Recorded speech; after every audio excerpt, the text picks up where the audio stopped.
Hey gang, how you doing? So I want to talk about a new sim racing title that's on the horizon.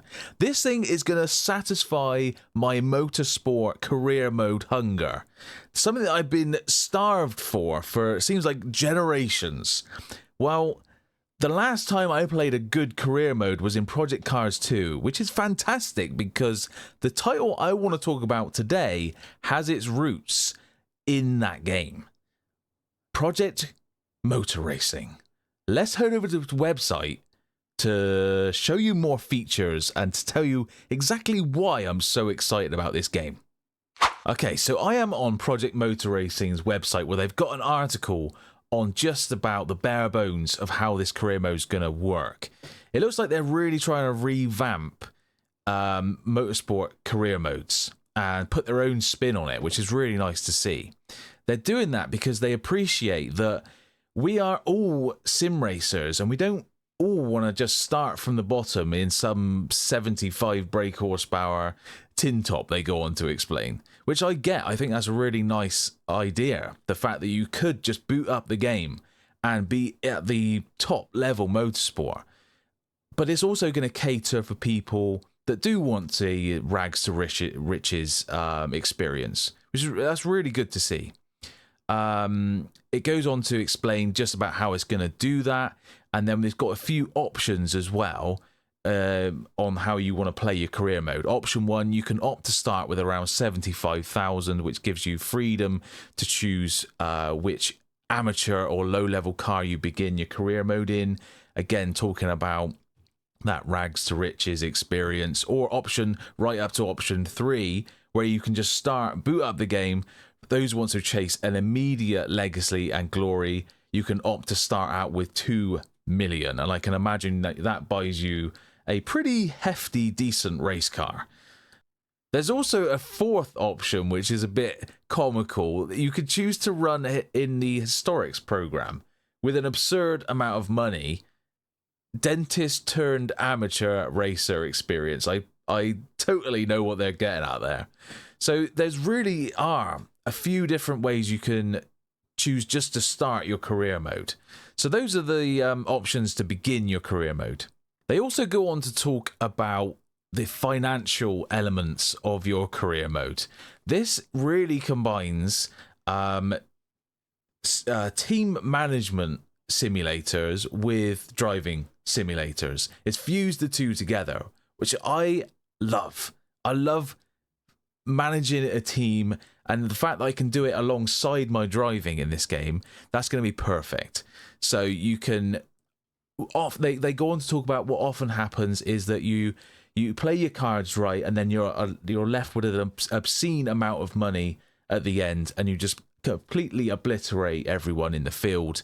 What they're trying to do here is really tap into the financial mistakes that you can make as a race team.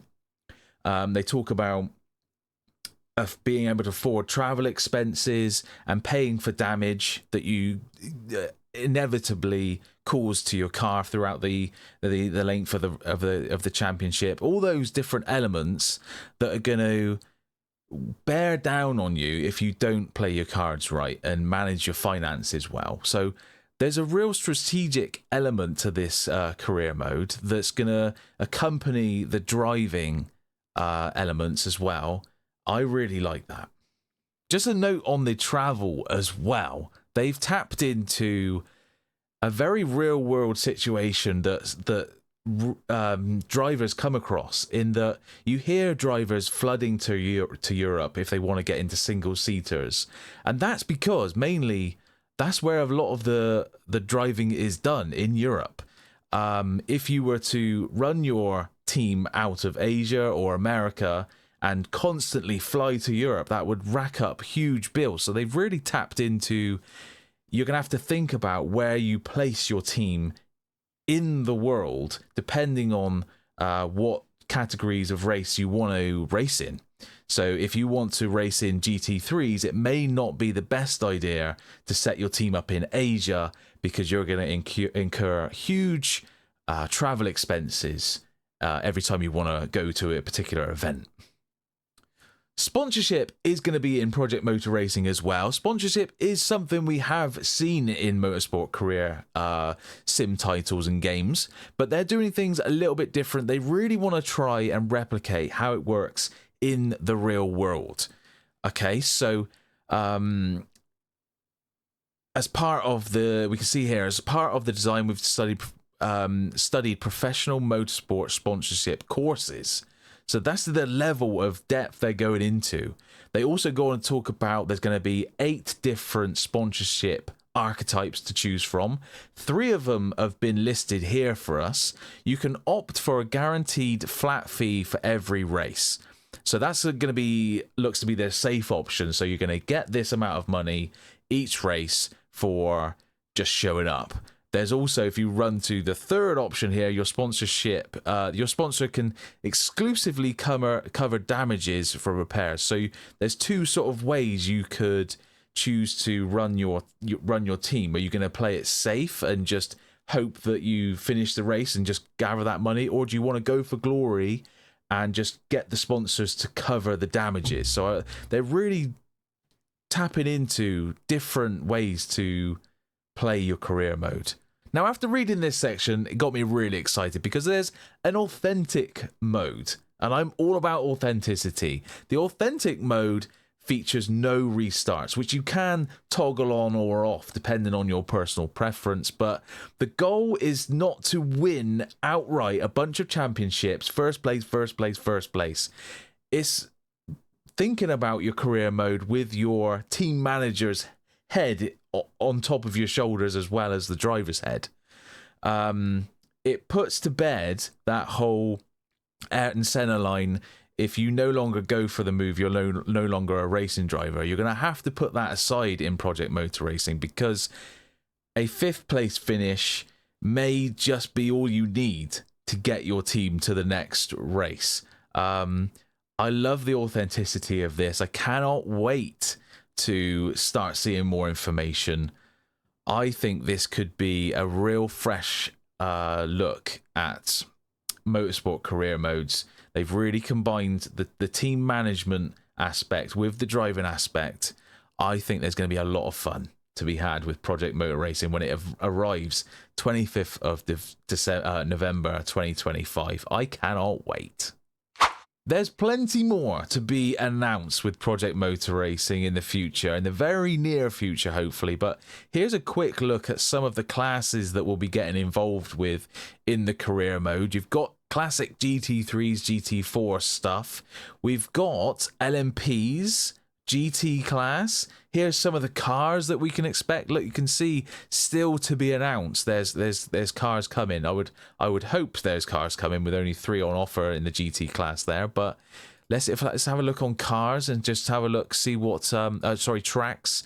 We can see here the different regions that we're going to be playing across the world.